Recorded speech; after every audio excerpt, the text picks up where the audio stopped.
I'm 100%. 70-year-old Habiba. I'm 100% winning. That's all I'm gonna say. Okay.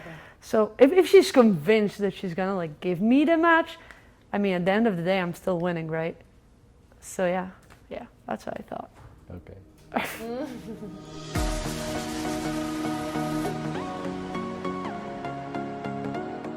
Here we are for a very special episode of Boast About It.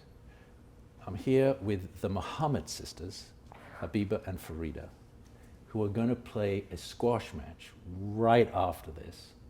And it's my understanding that the older sister, Habiba, has never lost to Farida. Confirm that, please.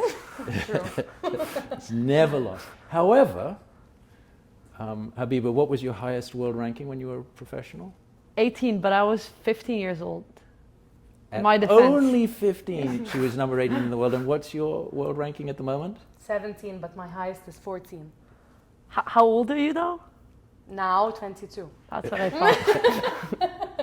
So you see, it's going to be a little bit of a feisty interview going up here. But let's go back to the beginning. So presumably, Habiba, you started playing squash first. How old were you when you started playing? I started when I was 6, actually, because I was such a lazy kid. I hated all other sports until I like watched squash, and I thought it was competitive and like really fun, and the fast pace just got me into it. So fantastic. Yeah. And how long did it take you, Farida, to follow in her footsteps? Well, not much. I think when I was 4.5 or something, I started going on court by myself. I used to watch her play with her coach, and I used to try to copy her technically. So, in fact, you've been playing for longer then. Yeah. In fact, you started at 6. She's got a year and a half. Yeah. You know, I have achieved everything I wanted a little earlier, so she's a little delayed. That's fine. Yeah. Habiba, you went through the whole big junior program in Egypt, and you went pro. How old were you when you went pro? I played my first pro tournament when I was 12. Yeah. Oh my God! When you were 12. How'd you do? I lost in 5, actually, first round, and I was heartbroken. And you can still remember it, I can see that. I can. It was a tough one. How long was it till you won your first tournament? I think I won my first tournament 2 years after, when I was 14, 5 months. Yeah. You only played from 12 until you were 15? 15, yeah. Right?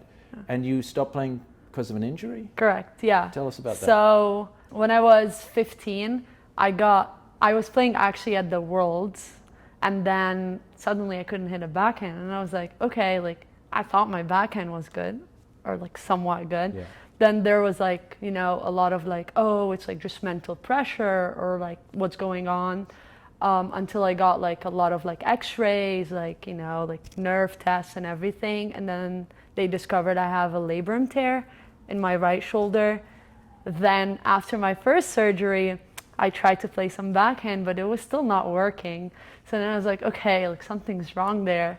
So then I got more tests, and I had a nerve compression, or like 2 nerve compressions. I got another surgery, and I went back again, gave it a try. Then it was like, there was still something off. So then they said I have something in my elbow, which was like an extra tissue or something that was blocking the path of my nerve. So then I got a 3rd surgery.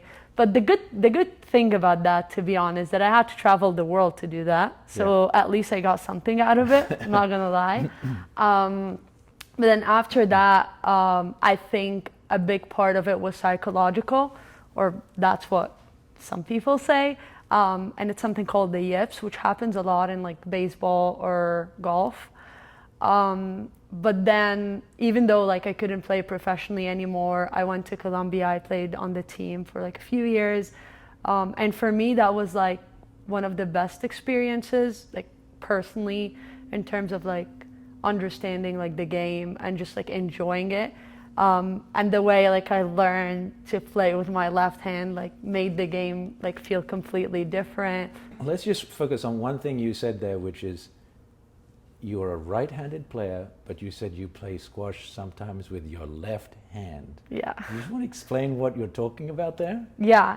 So I'm a very competitive person, if people don't already know that. So when I joined Colombia the first year, as I said, like I didn't have really control over my backhand. So I started doing Mizukis, and I don't know if people know that, but basically it's like standing forehanded on the backhand side and trying to hit the ball.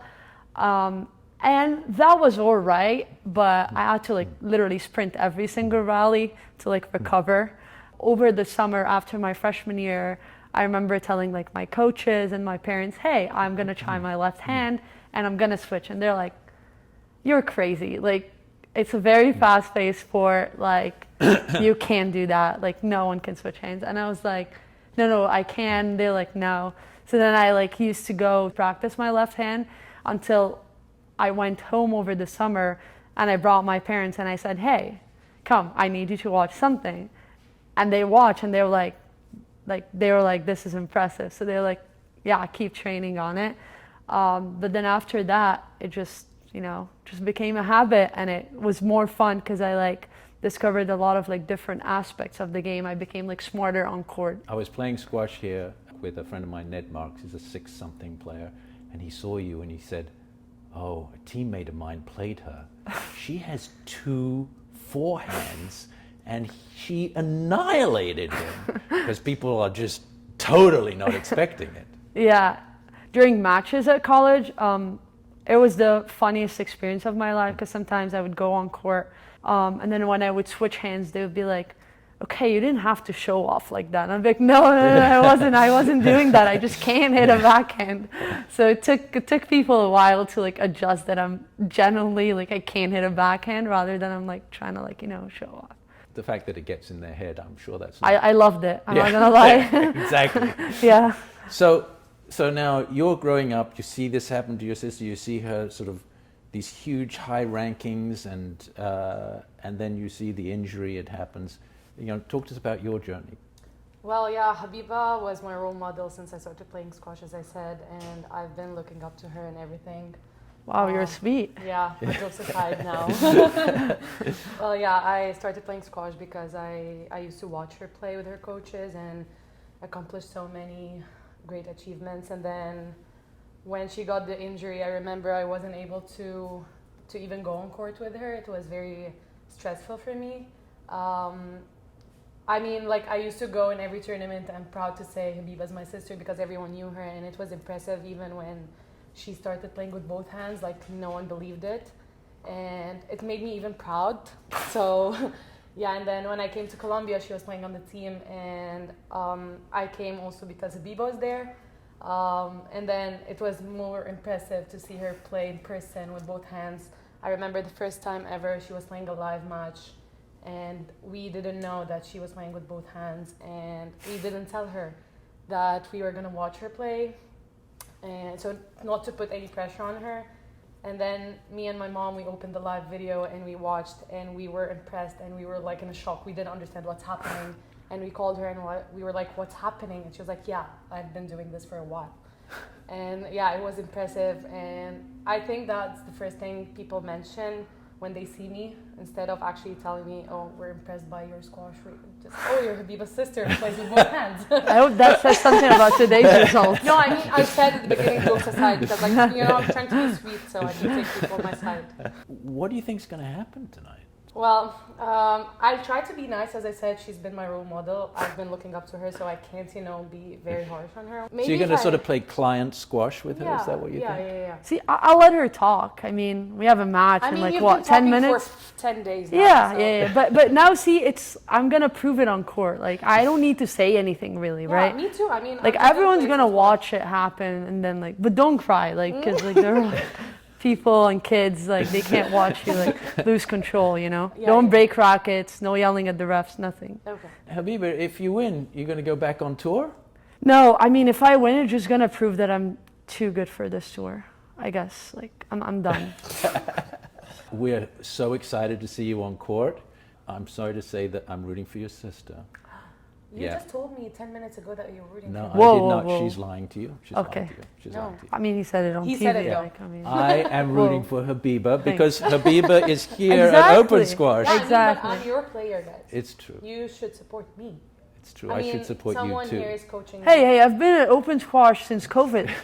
Come on. I'm in trouble. I'm in trouble. But before we end this, because Yes. she's been like, sweet talking me and everything. Yeah. She's, in my opinion, I think she's one of the most talented squash players I've ever seen. And I'm pretty sure that like right after graduation, she's gonna like do like impressive things. Can't wait to watch her like kill it on court. Not today though, but in the future, yes. But I'm really proud of you. Oh, that's so lovely. That's just great. All right, let's not have any of that in this match tonight. Yeah, enough. Enough Yeah, yeah. niceness. She's Yeah. playing games. Yeah. I was just trying to make her cry, Yeah. to lose Oh, focus. yeah. I do think that is one of the very interesting things that will happen today, which is, and I think you'll both agree, squash, you can do lots of physical things and get all of these skills, but part of the game is in your head. Yeah, and come on, yeah, like And I'll I crush that part. that your sister is going to play Yeah, with your head. exactly, yeah. True, I And know that. we But have I got- know it, yeah. so I'm ready for Yeah. it. But even if you know it, it's hard. It's just hard, you It's know. just- You but I can't. think we're going to see that demonstrated today. Yeah. Whether it's successful or not, we're going to see. We're going to find out. Are you questioning it? No, I'm just going to say we're going to No. find out. and I, it's a really important part of the game. So, thank you so much. Thank you. Let's see what happens on court. I'm 100%. 70-year-old Habiba. I'm 100% winning. That's all I'm gonna say. Okay. So if she's convinced that she's gonna like give me the match, I mean at the end of the day I'm still winning, right? So yeah, that's what I thought. I love you both. Love you Let's too. do it. Let's get on court.